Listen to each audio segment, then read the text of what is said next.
ادامه ویدیو رو بگیریم. داشتیم خشم درونمون رو روانکاوی میکردیم. میخواستیم کودک درونمون رو بشناسیم که چرا وقتی خشمگین میشیم نمیتونیم خودمون رو کنترل کنیم. حالا من دارم به حساب خودم رو روانکاوی میکنم. با هوشمسته میگه وقتی عصبانی میشی بیشتر داد میزنی، قهر میکنی یا میشکنی؟ خشمت بیشتر با آدما فعاله یا با شرایط؟ با آدما بیشتر داد میزنم و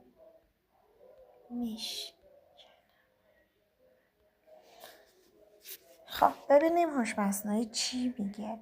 ممنون که اینقدر شفاف گفتی. این خیلی مهمه. تو بد یا خطرناک نیستی. وقتی با آدما داد میزنی و میشکنی یعنی کودک درونت احساس میکنه دیده نمیشه، جدی گرفته نمیشه یا بهش حمله شده. بذار دقیق و مهربون بررسیش کنیم. پشت داد زدن و شکستن با آدما چیه؟ معمولا یکی یا چند تا از این نیازها فعال میشه. منو نادیده نگیر، با من اینجوری حرف نزن، حقمو خوردن، دارم له میشم. برای کودک درون آدما مساوی خطر، نه لزوما آدم الان بلکه خاطره آدمای قدیم. چرا داد و شکستن؟ چون کودک درون دو تا انتخاب یاد گرفته، یا ساکت بمونه و له بشه یا منفجر شو تا دیده بشی. و وقتی منفجر میشی بعدش معمولا احساس گناه و خجالت و تنهایی میاد. درسته؟ کار فوری برای لحظه عصبانیت خیلی کاربردی. وقتی حس کردی داری بالا میری جمله توقف توی ذهنت یا حتی آرام بگو. الان درد قدیم فعاله، نه خطر فعلی. فاصله فیزیکی محترمانه بگیر، نه قهر نه حمله. الان حالم خوب نیست، 10 دقیقه بعد حرف میزنیم.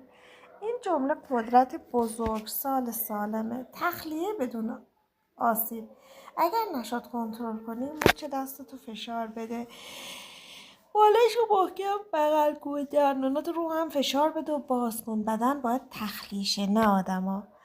تمرین خیلی مهم. وقتی آرومی چشمتو ببند و تصور کن خود کودک عصبانی جلوت ایستاده، داد میزنه، شکسته، ترسیده. بهش بگو لازم نیست داد بزنی تا من ببینمت، من اینجام. روزانه حتی 2 دقیقه اینو بگی واکنشات کم کم تغییر میکنه. یه سوال خیلی کلیدی، اگه حاضری جواب بده. وقتی با آدما میشکنی بیشتر حس میکنی تحقیر شدی، کنترل شدی یا نادیده گرفته شدی؟ فقط یکی رو انتخاب کن.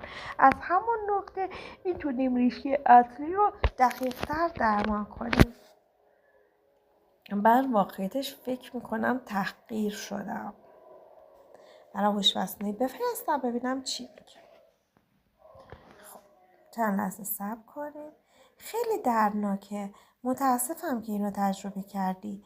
احساس تحقیر یکی از عمیق‌ترین زخم‌های کودک درونه و واکنشی که داری کاملا قابل فهمه. وقتی تحقیر فعال میشه چه اتفاقی میفته؟ برای کودک درون تحقیر یعنی من ارزشی ندارم، کوچکم، حق دفاع ندارم و محض خیلی سریع تصمیم میگیره. یا نابود میشی یا حمله میکنی. پس داد زدن و شکستن دفاع از کرامت له شدت، نه بی‌ادبی یا خشونت ذاتی. یه حقیقت مهم، تو امروز بزرگسالی اما بدن و احساسانت هنوز خاطره اون تحقیر قدیمی رو داره. برای همین که حرف یا نگاه یه آدم بیش از حد موقعیت دردناک میشه. کار فوری موقع تحقیر. وقتی یکی حرف میزنه که تحقیر فعال میشه 3 قدم رو تمرین کن. نامگذاری. فقط تو ذهنت بگو الان تحقیر شدم. اسم گذاشتن، برگشتن کنترل به مغز منطقی. جمله محافظ، نه حمله نه سکوت. این طرز حرف زدن با من قابل قبول نیست. کوتاه، محکم، بدون توضیح. خروج امن. اگر ادامه داد من این گفتگو رو اینطوری ادامه نمیدم. این قهر نیست، احترام به خودمه. درمان عمیق‌تر برای کودک درون تحقیر شده این جمله رو تمرین کن، حتی جلوی آینه: ارزش من با حرف تو کم نمیشه. من حق دارم محترمانه باهام رفتار بشه. اون موقع تنها بودم، الان تنها نیستم. و مهمتر از همه تصور کن دست کودک درونت رو گرفتی و بهش گفتی دیگه کسی اجازه نداره کوچیکت کنه. یک نکته خیلی ظریف و ولی حیاتی: آدمایی که ما رو تحقیر میکنن اغلب دقیقا همون لحن یا قدرتی دارن که زخما رو ما رو ساخته.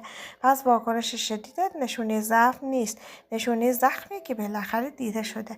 اگر بخوام قدم بعدی رو دقیق تر با هم کار کنیم، فقط بگو تحقیر بیشتر با لحن اتفاق میفته یا مقایسه شدن یا جلوی بقیه. همین یکی رو انتخاب کن، من کنارتم.